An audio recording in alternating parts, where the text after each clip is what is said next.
Hey everybody, you are on the cutting edge and I am Buck. I did say earlier in the week I was going to do a knife review, so here it is.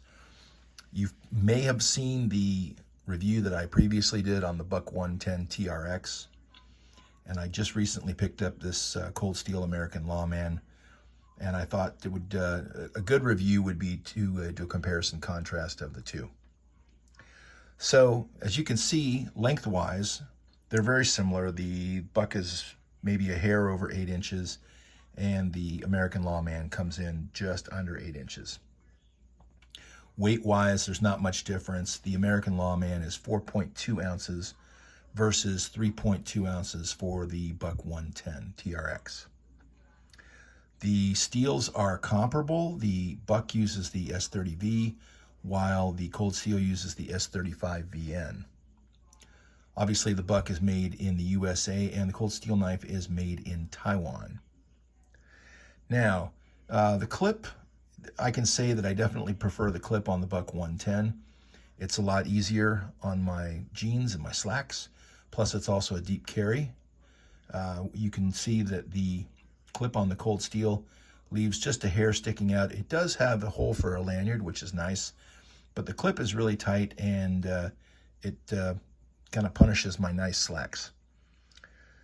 Okay, let's go to the opening. Both of these knives have thumb studs, and you can see that the thumb studs here on the 110 TRX kind of look like those things that Princess Leia had on the side of her head.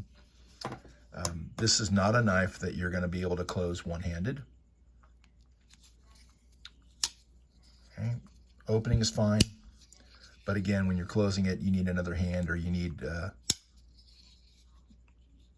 hard surface to press it against. The Cold Steel, however,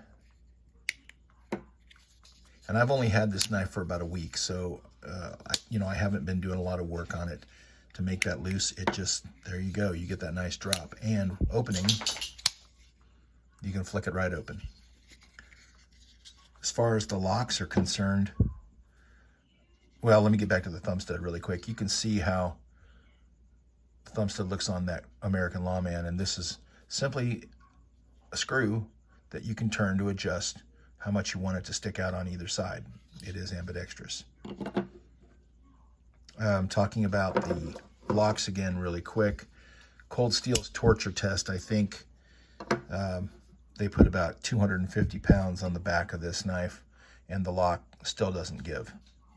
I don't know that you could do that with a Buck 110. I haven't seen a torture test on the lock. If anybody has a link to that, I'd be interested to watch it.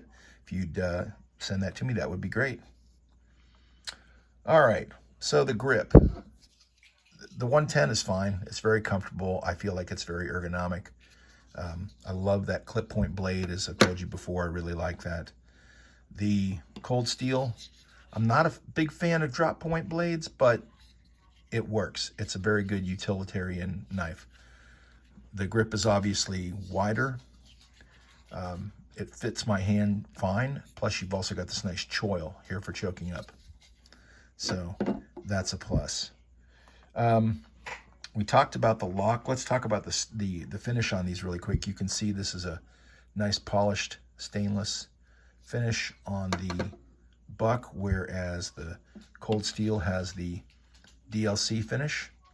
And I've used this for cutting some packing foam and things like that, and you can see how it's marred the finish. And I tried cleaning that with some oil, and it's still there. I'm gonna scrub it a little bit later and see if I can't get that residue to come off. But and then here on this side of the stop pin, I don't know if you can see that, but it looks like the coating has kind of started to wear off of that.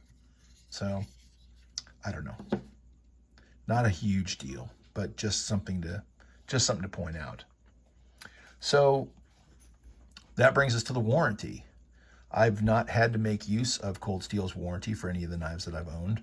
If any of you have, I'd be interested to know what your experience was. I can say that with Buck, I've sent several knives in for blade replacement. I sent one knife in, it was a little Buck Squire, and they couldn't repair the frame, so they sent me a brand new knife. So that's pretty good. And of course, you can routinely send your knife in for the spa treatment whenever you want, and they'll do that. So that is a plus. So as far as my conclusion goes, either one of these knives is great for EDC carry. Some folks are going to go for the Buck because it's made in the U.S. or because you just like the brand, and you know it's a good, solid American company. That being said, the American Lawman is no slouch. I think it's a good value for the money. I've enjoyed carrying it and using it. So as I said, either one of these would be great for EDC use. I hope that you enjoy the video and have a great evening. Talk to you later.